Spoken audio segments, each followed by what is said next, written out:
Awesome day. I wish we were all live. Jim and myself, we were supposed to be live, but we called an audible last minute just because of the recent spike. So Jim was actually supposed to be in town today. And for those that just quick intro, Joe Maxwell, serial entrepreneur here in Nashville, from about 8 miles from where Jane is. We kind of grew up different hollers down in the tri-state area of Eastern Kentucky and Southwest Virginia. So Jim and I have been partners. I've turned VC. Jim and I have built a fintech venture capital fund called FinTop, which stands for Financial Technology Operating Partners. It's myself, Jim, and a few other partners, serial operators focusing in the fintech space. So it's been awesome to have Jim as a partner. We spend a lot of time together. He's an author of multiple books. The Innovation Stack is one, and then he's written, I didn't know he'd written 3 textbooks, 2 programming textbooks and a glass-blowing textbook. So Jim's got a very interesting background. He's a native of St. Louis, gives back there, went to WashU recently, and his father's name has endowed the McKelvey School of Engineering, which is really neat. So that's not an ego play for Jim. It's an honor for his father, who he had lost recently, and his father was a great man and a professor. So with that, I'm going to turn it over to Jim. I know that he's got lots of content, but I think we've got a good lineup today. Thanks, Jane. So I'll take it away, and I have to apologize because normally I would turn this thing off, but in the break I just learned that my uncle, who is very ill and just got out of the hospital, he's staying with my family because his wife has COVID. So I'm taking care of him, and I may have to send a call to my assistant to get his medicines, because he's got to take all these medicines, and I'm the only one who's allowed to sign because I got power of attorney. So I'm really sorry about this. Hopefully it won't happen in the next hour. But I'd also like to sort of keep the format kind of loose, because I have this evolving theory about Zoom meetings, and that is anything you do on a screen, I believe you are in some way competing with Netflix, right? Because like we're all watching a screen right now, but we could be watching Tiger King. So I'm not going to be as entertaining as the people in Tiger King. So I figure the best thing I can do is to be efficient in the way we communicate. Because I think if we were in person, we'd have a lot of time, and it would be really easy to sort of fill that time productively. Given that we're now sort of compressed and in a Zoom meeting, I think my job is to kind of do more with less. So I'm going to... Jim, real quick, I forgot to mention about 30 minutes, because we do want to open up for about 20 minutes of Q&A. So Jane, if we could turn it back to you at about 9:35, 9:40, and then we could get some questions in, Jim, because then we can make it a little more interactive. How about that? Perfect, Jim? Yeah. I'm sorry I didn't mention that. No, questions are great. And so I'm going to have, let me see if I can switch to the giant squares view. Oh God, yeah, there we go. Okay, so I got everybody up. If somebody wants to raise their hand or just shout out a question, I think it's more interesting if you can take questions real time. And I also believe that you've got a look, you can hear me talk on YouTube, right? I think it's more interesting to have something interactive. But just to sort of set the stage, why don't I tell you about this project that I've been working on for a few years, and give you a little background on that, and hopefully say enough inflammatory stuff that I'll either get questions or outright shouts. Because I say a couple of controversial things. So I'm the co-founder of Square, and Square's done pretty well, but Square had a bout with death in its early years. When we were still a startup, Amazon copied our product, undercut our price, and we expected them to kill us. I mean, because at the time, no company had ever, as a startup, survived a direct attack by Amazon. Like, it just didn't happen. Amazingly, though, in Square's case, we survived, and a year after Amazon did all this nasty stuff to us, they quit. They gave up. They said, were out, and they were actually really cool about it. They mailed one of our little square readers to all of their soon-to-be former customers, which was fantastic. But there was this weird, I guess, survivor guilt is the best way I could describe it. There was this feeling that I had where, like, I was very happy that we had not been killed by Amazon, but I couldn't explain why. Like, I couldn't, if you said, well, what happened? I mean, we hadn't really done anything differently. We hadn't changed our business. We didn't even respond. As a matter of fact, we kind of ignored them.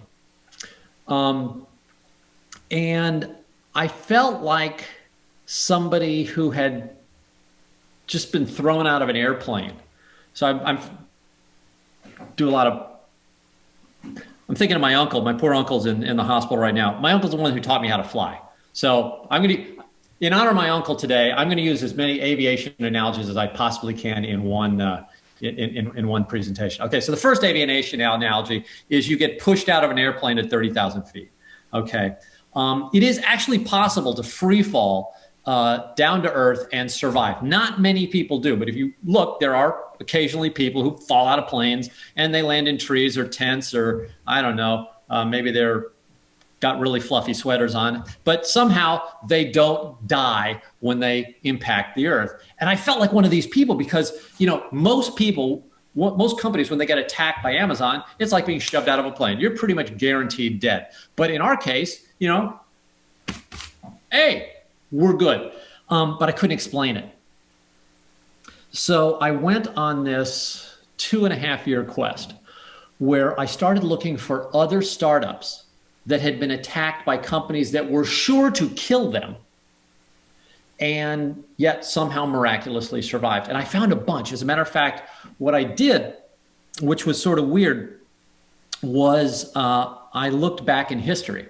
And if you look in history, you will see that there are literally hundreds of examples of the following phenomenon, which I call the innovation stack, which is that a company does something totally different, something that has never been done before, and evolves this thing, which I'll describe in a little bit. It's an innovation stack, but it's basically a series of interlocking inventions. Not that complicated to understand, because if you understand the nature of invention, most things are not just one invention. So back to the airplane for a second. What is an airplane and who invented the airplane? Well, we sort of credit the Wright brothers with the airplane, but what did they do? Like, what was the invention? Well, the answer is they did about 20 things. There was, well, first of all, the shape of the wing, but then they had to figure out how to make a propeller.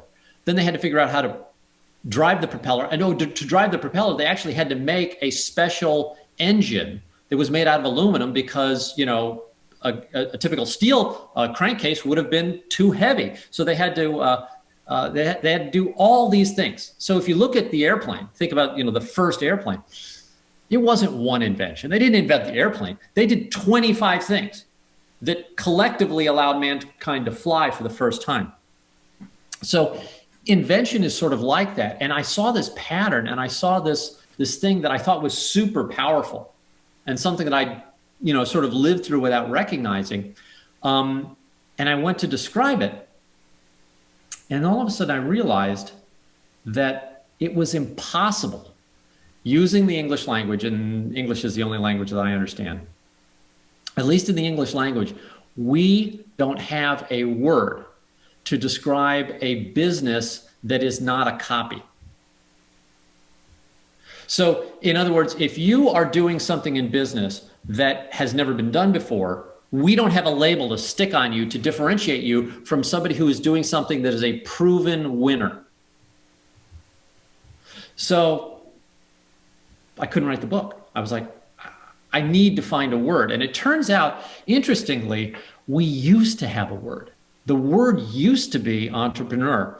And the word entrepreneur, which is a crap word. I mean, like, if you think of the word, first of all, it's 15 characters long, it's impossible to spell. Like, it's hard to pronounce. I mean, ugh. So why do we have this ugly, massive word in the lexicon? And the answer is an economist, Joseph Schumpeter, about 100 years ago, was trying to describe what I was trying to describe, which is he was trying to differentiate people who were doing new, crazy stuff from people who were doing stuff that was pretty much proven to know and known to work.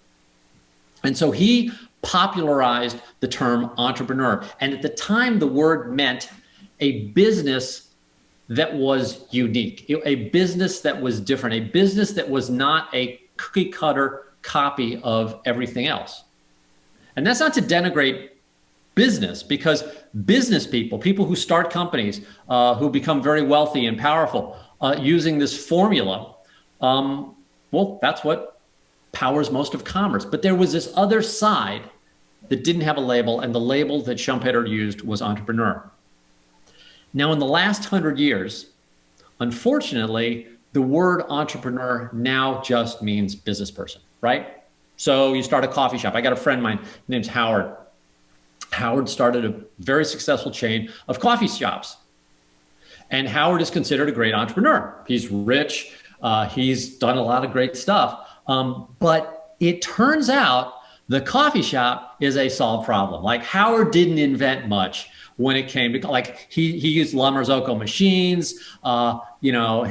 His scone recipe is nothing special. Like, he didn't do anything really that interesting. Now, he combined these things in a way that was successful, but whenever he had a problem, he could go to one of his competitors and steal one of their people who knew how to solve the problem, or he could go to a coffee trade show.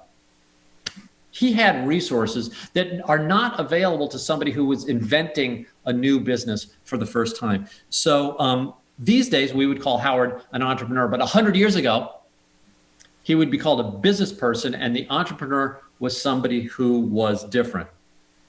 And I spend a lot of time in the first couple chapters of the book sort of trying to draw this line, because this line, this invisible line between entrepreneurship, where you are unable to copy things, and business, where you should copy things,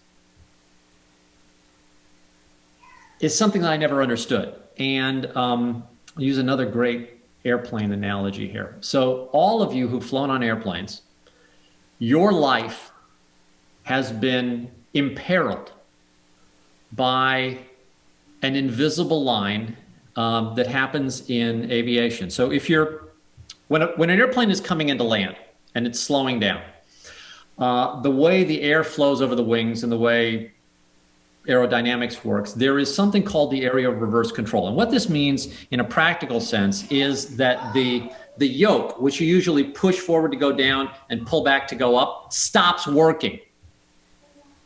Once you pass this perfect airspeed, if you push the yoke down and you expect the plane to pitch down, it doesn't go down. It goes faster, but it doesn't go down. The throttle, which you normally push to go faster and pull back to go slower, stops working like a throttle. And when you push the throttle forward at this special airspeed, the plane doesn't go faster. It goes up or down. So this is known as the area of reverse control. And it's really the first thing you learn as a pilot is that as you're coming into land, all of a sudden the controls that have been flying the plane one way, all of a sudden stop working and actually work the opposite. They like switch. And if you're not trained to expect this, you and everybody in the plane dies. Okay, so this is one of the first things they teach a pilot. And literally, you've flown on planes. Every time you've come in for landing, your life depends on the person flying that plane to know where this particular airspeed is and to change their behaviors appropriately to safely control the plane. The plane can still be controlled. It's just that you're using different control inputs. And this is what pilots train to do. So I believe in business that there is a similar line, a line between entrepreneurship, which I'll define as doing things that have never been done before, and business, which is doing things that have been done before and are known to work. And if you understand where that line is, you will also understand that there are certain behaviors that work on one side of the line that don't work on the other. And this is the thing that sort of drove me nuts when I was sort of early in my career is that I would do things and they wouldn't work. So I would have problems and I would call up my friends who were, successful entrepreneurs. Again, I was using the word the way we use it today, which just everyone in business is an entrepreneur. I would call these people and I would say, hey, I got this problem. What do you think I should do? And these are my friends, so they were trying to help me out and they would tell me what to do and it wouldn't work. In some cases, I would get the opposite effect. And only through trial and error over literally decades did I sort of determine that a lot of the stuff that worked for most people wasn't going to work for me, and I couldn't figure out why. But eventually I figured out that there was this thing where behaviors change. And so the reason I wrote this book was due to another airplane person. So I went down to, I did all this research, and then I decided that I needed to validate it with somebody who'd actually lived through it, because most of my research was historical. And if you do historical research, you realize that it's very easy to delude yourself because you can convince yourself that you're right by just picking the right examples through history, called selection bias. So to combat selection bias, I actually found a company that I thought fit the pattern, whose founder was still alive. Most of the founders I'd studied were long since deceased. But I found Herb Kelleher. He was the founder of Southwest Airlines. And I flew down to Dallas, Texas. And I spent a day with Herb. And I showed him all my research. I basically said, Mr. Kelleher, what do you think? And he got really excited. He said, Jim, I think you missed a few things, but basically you have clarified some things that I've lived through that I never really, heard described this way. You need to share this with the world. So Herb Kelleher basically gave me a homework assignment, and the result of that homework assignment is the book that Jane's sitting with. It's called The Innovation Stack. And the basic idea here, so I'll save you guys all a bunch of reading. The basic idea here is that if you are unfortunate enough to be in a situation where you can't copy a solution, then you become an entrepreneur.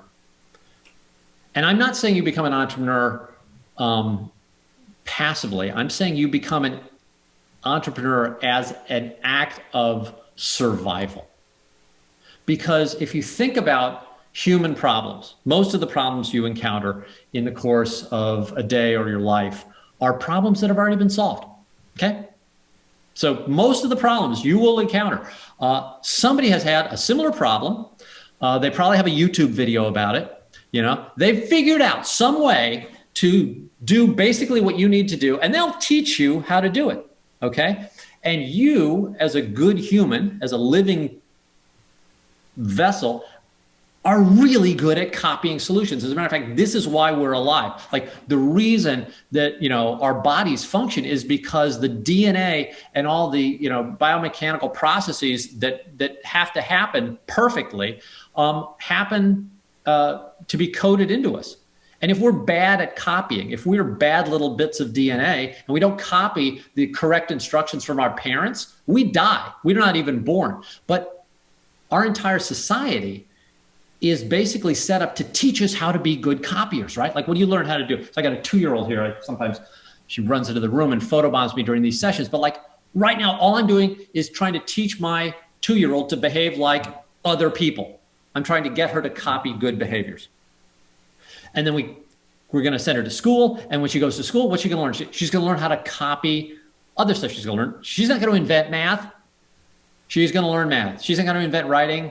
She's going to learn writing. She's going to copy. She's going to copy her way all the way through her master's degree, if she gets a master's degree. And even if she decides to go and get a PhD, which is supposed to be original research, I don't know if any of you guys have PhDs, but if you got a PhD, you know pretty well that that's formulaic as well. You will do a little bit of unique research in a way that perfectly fits the model of other PhDs. And that's what we're trained to do. And copying is almost always the best solution, except in one case. If you encounter a problem that humankind has not solved, then you got nothing to copy. That's when it fails. And that's the time when reluctantly you may have to become an entrepreneur. You may have to do something that is different from copying. And at that moment, most of your biology, most of your sociology, most of your friends, and the way you're wired and the way you think is going to tell you, stop, don't do it. Because you've been trained your whole life to do things that work. And what works? Copying works. Copying almost always works. It just fails in this one little edge case. And most people, when they encounter that edge case, are so uncomfortable not being able to copy or not seeing other people doing similar things and succeeding that they disqualify themselves. They quit. They say, okay, I got to stop here. And so my reason for writing the book, and I know we got to get to questions in a second, but I just wanted to sort of tell you why I wrote the book. I mean, yes, I got a homework assignment by Herb Kelleher, and he's very persuasive because he speaks to, Herb is like, how do I explain this? So he chain smoked. Okay, Herb, during the course of a 3 or 4 hour meeting, he went through 2 packs of cool menthols. All right. There was literally a cloud surrounding him that he spoke from. So it was like getting like the classic biblical instruction from God. This guy with a booming voice speaking to me down from a cloud told me to write this book. And I wrote it partially for that. But the other reason I wrote it was I have a friend who is incredibly gifted. She is competent. She's intelligent. She's well-credentialed. She's got a master's degree from a very prestigious university. Actually, she has two master's degrees. I'm sorry. But I mean, credentials like crazy, great work ethic, good with people, very smart. But I've seen when she encounters a problem that she doesn't have a known solution for, she always stops and she says, I can't do this. Like, I can't solve this problem because I'm not qualified to solve the problem. And my answer to her, which is now a 300+ page book, is, of course you're not. No human is qualified to do something the first time in history. Okay. So back to aviation. Let's think about the Wright brothers. They weren't qualified to fly a plane. Like, I'm qualified to fly a plane. I have been trained as a pilot. I take hundreds and hundreds of hours a year, and I go through training, and I have to get a medical. I have to pee in a cup. I mean, I have to take all these tests. I have to do all this stuff because if in 2020 you want to pilot a plane around, you have to be qualified, and you can get qualified, and you can go to a flight school, and you can take all this training, and you can do simulators, and you can do all this stuff to become a qualified pilot. And I'm a way more qualified pilot than Wilbur and Orville Wright were. But think about it. When they were flying, no human had flown before. So they couldn't be qualified. So my message, my 300-page message to my friend is, look, if you're going to do something for the first time, we call it entrepreneurship in business, but if you're just going to do something that hasn't been done before, you better get used to the idea that you're not going to be qualified and that the process is fundamentally different. Because if you don't have something to copy, if you can't be credentialed, then you're going to stumble. You're going to guess wrong. You're going to have to develop a different set of behaviors. It is still possible to solve the problem. Just because you're not qualified doesn't mean the problem is unsolvable. And human progress, I believe, depends on some of us stepping across that invisible line and doing the things that haven't been done before. Even though it's uncomfortable, even though it is far less likely to succeed than to be able to copy a known formula, I believe that more people should be doing it. So my hope for you is that you will start to learn to recognize this line. And more importantly, start to recognize your own behaviors as you get close to the edge of your competence. And then recognize, hopefully, if it is something where well, you could get trained and competent and learn how to do this thing, or where training is impossible, but you choose to go ahead anyway. And if you choose to go ahead, then we'd call you an entrepreneur. So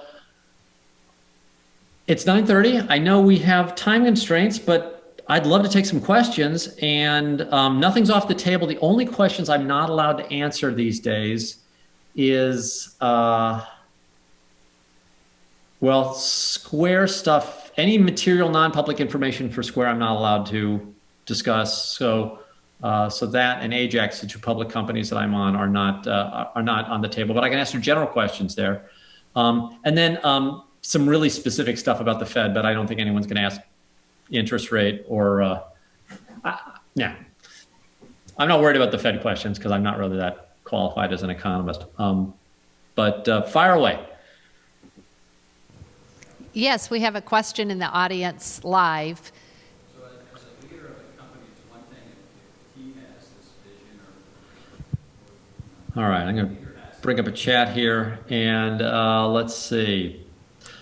I'll take Tom Turner's question. Based on your definition of entrepreneurship, would you consider Roy and Ryan Siders, the founders of Yeti coolers, to be entrepreneurs? Coolers existed, but their innovation changed the cooler industry and created others, i.e. insulated mugs. So yeah, so look, it's not a bright line. I think if you think of the cooler as this thing, you know, my parents are old enough that they called the refrigerator an ice box. So I always grew up calling the thing that we put milk in an ice box. It was an ice box because it used to be an ice box. There used to be literally a box that you would put ice that they would cut out of the river, you know, during the winter and store until August. And that was what kept your food cool. And so, you know, coolers have traditionally been ice boxes. And the fact that somebody takes a combination of different existing technologies and combines them together to solve a problem in a new way, I would consider that in many cases entrepreneurship, especially if it enables a different class of behavior. So, I mean, I don't use a lot of coolers in my life, I must admit. So I don't have a Yeti. And I don't really know if the Yeti cooler fundamentally changes the way somebody uses coolers or not. But yeah, it's definitely a step on the path. And again, I wonder if Yeti coolers are something that are bringing cooling technology to more people. Because one of the interesting things that I found in my research is that these companies that were entrepreneurial didn't just steal market share from an existing group of businesses. What they were doing was they were actually expanding the market. So if you look at what Square did, Square allowed merchants who had never been able to collect credit card payments to start collecting credit card payments. It wasn't like we were stealing our customers from other credit card companies. We were just creating new credit card enabled businesses. If you look at the history of Southwest Airlines, what Herb Kelleher did was, you know, he wasn't taking riders off American and Braniff and Texas International Airlines. No, he was taking riders off Trailways bus, off Greyhound bus. Like people who were flying Southwest Airlines had never taken a flight before. So entrepreneurs, when they do things the way sort of I studied, are opening up markets to many, many more people. So they're essentially bringing more people to the party. Okay, so next question. How do you know if your solution works even when consumers don't accept it readily at first? Is there a time frame for giving up on your solution? Great question. And I'm going to ask the question a little bit different because almost everybody asks the question in some form of the following way. Please, Jim, give me a guarantee that my new thing's going to work.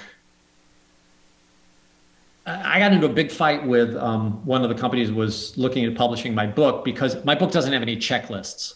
They're like, well, we can't publish a business book unless it has a checklist.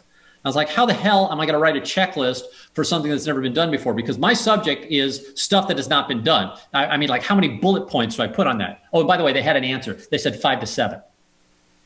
They said, well, we need 5 to 7. I was like, oh, okay. We didn't publish with that. But the point is, look, everybody wants this sort of guarantee. How do you know it's going to work? The answer is you don't. Okay. What I have found is that if you can get your product noticed, then if it is going to be successful, people will take it from there. Now, what do I mean by if you can get your product noticed? It turns out to be extremely difficult to get new products noticed. I talk about this thing in the book. It's one of the most frustrating things about entrepreneurs or entrepreneurship is that you can actually invent something that is totally new and totally different, and people will ignore it, except in cases of duress. And like, I know we're supposed to be in person, and we're supposed to be live today. That would be super fun for me. I would really love to be down in Nashville right now. But here we are on Zoom, okay? Because it's COVID season and COVID sucks, right? But there is at least one advantage to COVID-19, and that is because everybody is stressed out, new ideas are taking root faster than they would normally.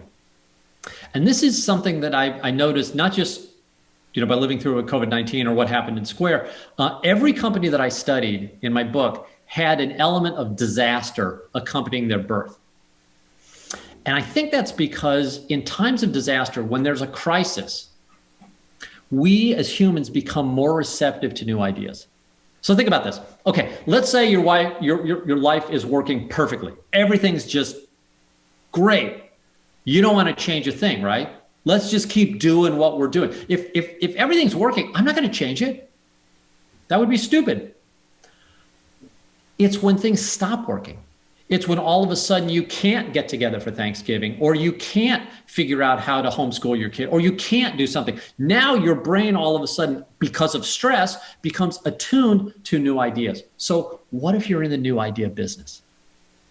What if you're an entrepreneur? What if you've actually built something that hasn't been built before? You got this cooler, okay? You got this cooler, and the cooler's so much better than everybody else's cooler, and you can't wait to show. But they're going, oh, well, I'll just throw a bunch of ice in that. It's like, you're like, no, you don't need ice. You can do it. I don't know what you can do with a Yeti cooler. I need to go camping more. But the point is, if you've invented something that is truly new and you show it to a bunch of people, you know what 90% of the people who saw the first Yeti cooler thought? Oh, it's cooler. I'll throw ice in there.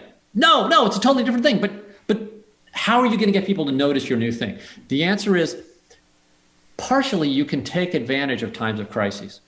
You look for moments of attention. You look for that little sliver of time where you can actually get them to consider something new. As a matter of fact, at Square, because I'm the guy that designed the Square Reader, that silly thing that's about an inch long, and the credit card wobbles when you swipe it through. That was designed on purpose to be difficult to use. I know the card wobbles. I'm the guy who built it. And I actually built one where the card didn't wobble. And the problem with the one where the card didn't wobble, even though it read cards much better, is that people ignored it. It worked so well, people didn't even notice it.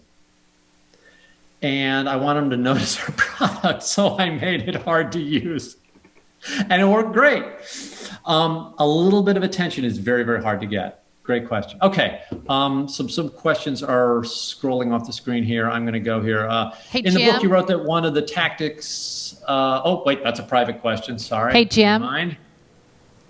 Jim. Let's see. Oh, should I? Okay, we'll take it anyway. In the book, you wrote that one of the tactics Square employed was to do nothing. Was that a strategic decision or the only thing you could do? Oh, very good question. So that was in reference to what we did with Amazon. It was not strategic.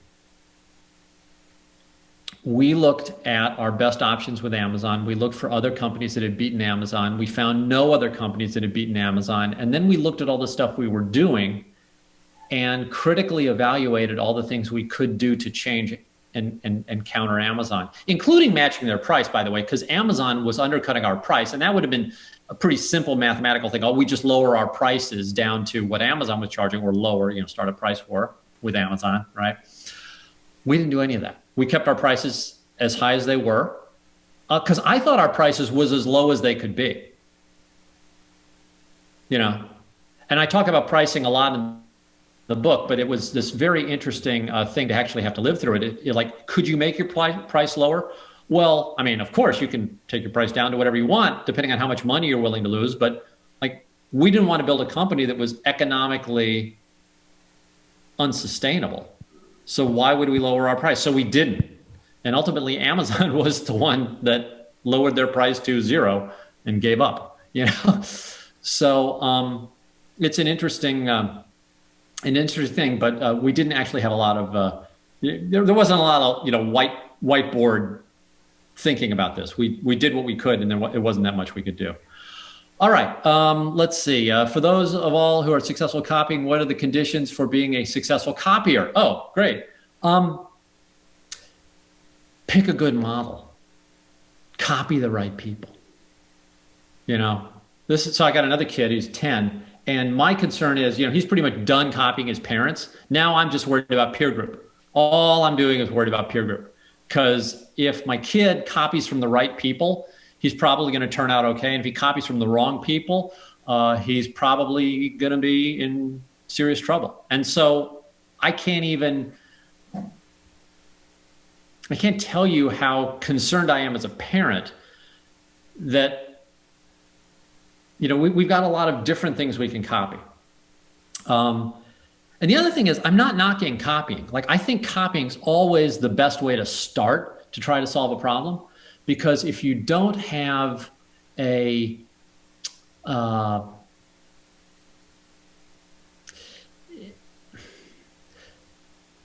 oversell invention. Don't oversell innovation. Please don't read my book and think, I'm going to be an innovator now. No. What I want you to get, if you choose to read my book, is this idea of, oh shit, this is the point where I have to be an innovator, or I have to stop. That's all it's about. So this whole romance of being innovative and being different and doing all that stuff, throw that out the window. You don't need to be any different. You can be very, very successful your whole life just copying what everybody else does. But I don't want humanity to always stop at that line. So recognize where the line is and be willing to go forward if you choose to, and then kind of be prepared for the fact that on the other side of the line, a lot of stuff that you're used to working one way is going to work a different way. So, okay. Hey, Jim, they have some questions in the audience. I saw Jane. Cool. Let's take real questions. That's more fun than me trying to read. Brian? Yeah, so obviously as the visionary, you have these ideas and they're very strong in your head. How do you get that to translate into attracting a workforce and doing that en masse in a company? Great question. And I would not say that I'm a visionary. I'm somebody who at best is very easily frustrated with certain things. So my process, which you're welcome to copy, is I just express my frustration openly. I say, this is wrong, this needs to stop, I'm gonna do something about it. And I tend to then start walking in the direction of what I think the solution is and see if anyone wants to join me.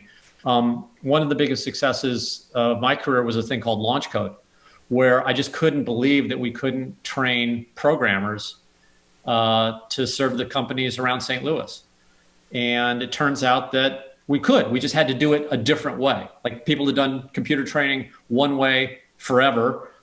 They'd always copied, frankly, the wrong models. And I said, well, I know these models are wrong, so I'm just going to do it the opposite way. And in this case, the opposite way was, instead of starting with training and then trying to get people jobs, start by getting people the jobs and then do the training. Turns out to be a big deal. Do it the different way. So I think that the way I get my teams together, at least in the early stage, is to just point at a problem and say, does anyone else care about this the way I care? And it turns out that a small group of people will turn up if you point to the problem correctly, and they'll be your early team.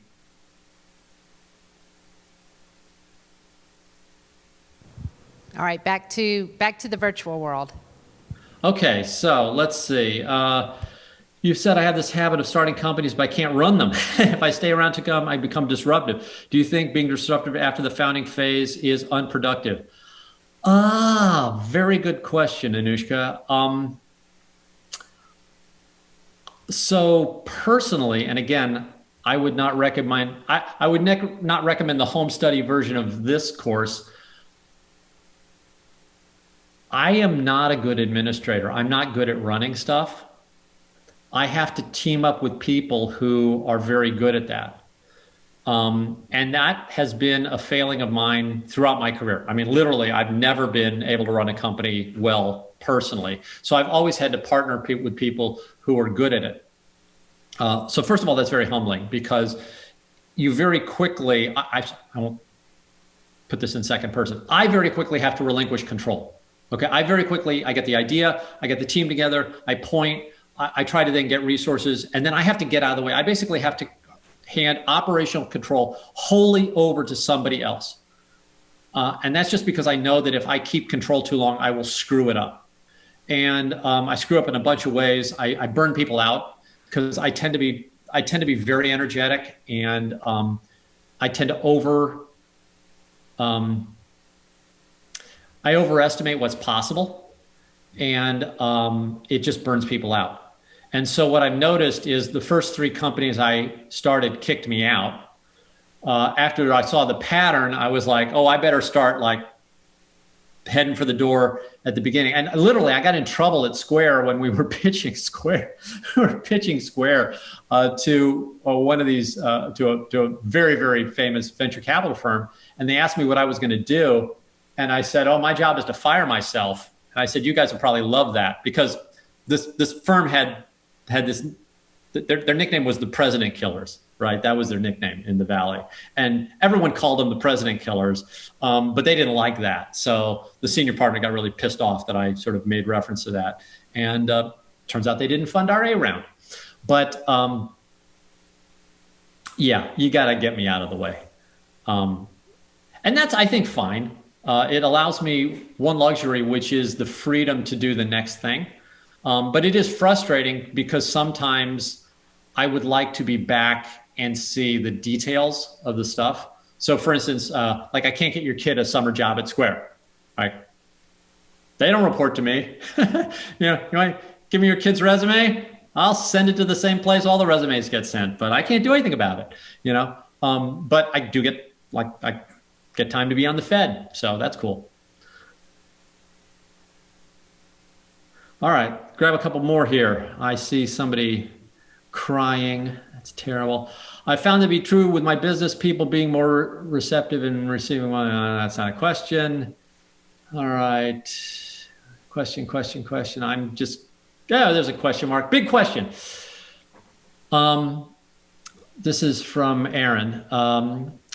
I think copy is always the best way to start with a problem, but I don't want humanity to stop with that line. Also, that's me. Sorry, reading my own quote.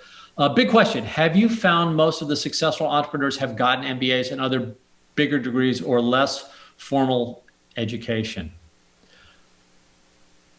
I find very few of the entrepreneurs that are super successful to have much formal education, particularly in the MBA. Because think about it, what's the A stand for in MBA? Administration, right? At least that's commonly what it is.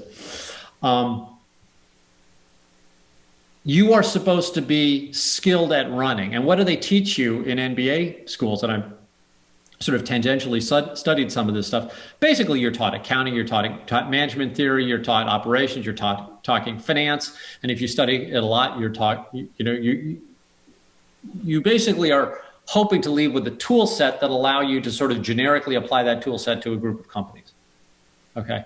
Well, the problem with that is that you are now becoming very comfortable with a certain set of formulas that work in most cases.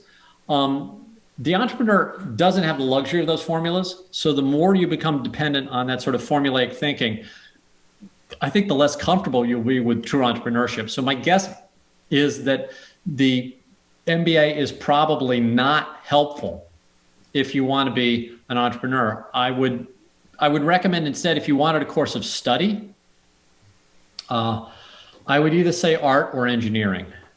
Probably engineering, because art is too easy to goof off. I'm an art teacher. I know my kids blow off school.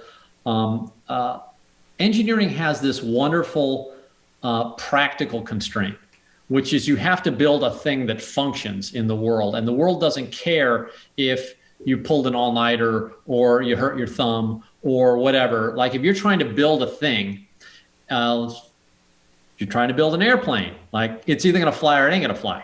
All right. If it doesn't fly, we don't care what your excuse is. The laws of physics don't care what your excuse is. So engineers, because of their training, and because of, in many cases, the output is something that is held to a practical standard, end up developing a little bit more of those skills. So I would suggest coming to the McKelvey School of Engineering at Washington University. Jim, I have a quick question live here in person. Thank you so much for being here. I work on staff here at the Entrepreneur Center, so I get the pleasure of working with a lot of our entrepreneurs. I'm excited to read the book and see what we can apply to the founders. My question is, we often ask our entrepreneurs to participate in a show and tell. And what we do with that show and tell is we ask them to bring one tool, one methodology, one, I don't love using the word hack, but things of that nature that they feel like can benefit the other entrepreneurs in their cohort. If you were to participate in an entrepreneur show and tell, what is the thing that you would bring to the table to show other people for benefit?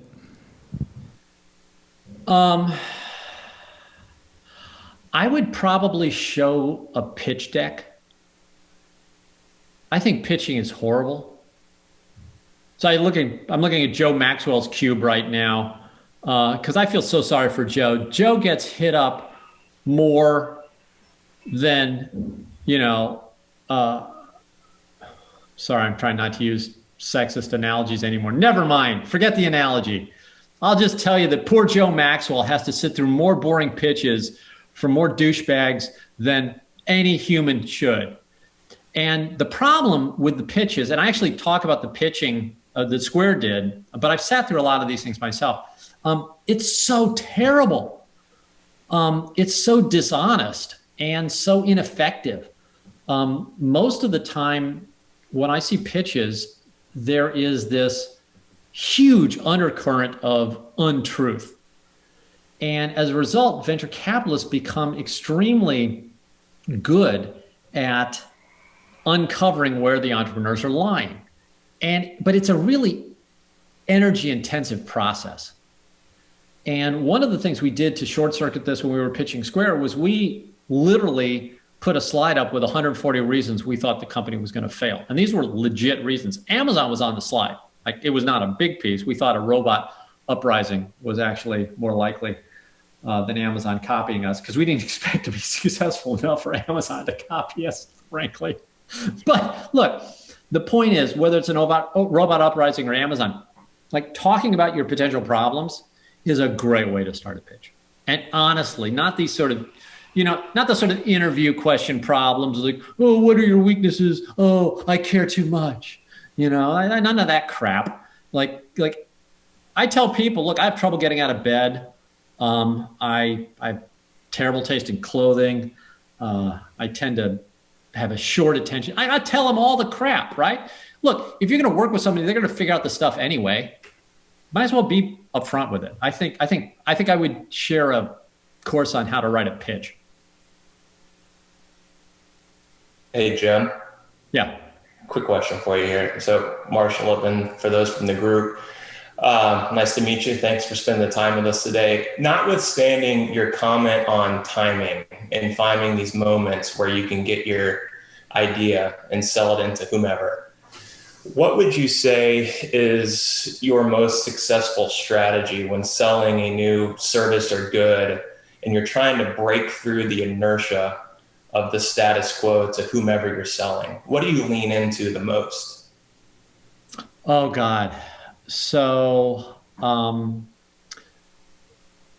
first of all, I do a whole chapter on timing in the book, and you should take that with a grain of salt because I chose to release this book after great study with the publishers and all the experts on March 10th. 3 years of work. I mean, literally thousands of hours of my life poured into this tome, and I decided the perfect day to release it was March 10th. It was so bad when I was releasing the book, I was actually on a TV program and they shut the studio in the middle of the broadcast. Like they closed the damn thing. Like the anchor and I were sitting there looking at each other and there was this alarm going off and they were like, we're going off the air. I was like, do we keep talking? I don't know what you do. So don't take anything as gospel from me as far as timing. But you asked a serious question. I'll try to give it the answer it deserves. What you want to do if you've invented something new is look for a moment when people are paying attention and recognize how precious few moments like that there are. So I see a Tina Phillips on this Zoom call. I don't know who Tina Phillips is, but my guess is she's not paying attention right now. I don't think she is. I mean, her camera's off, her mic's off. Tina's probably in the bathroom or flossing her teeth, or maybe she's dealing with some other thing, like she's got a kid or like, well, I don't know I don't know what's going on with Tina, but the fact is, I don't assume she's paying attention. I don't assume any of y'all are paying attention.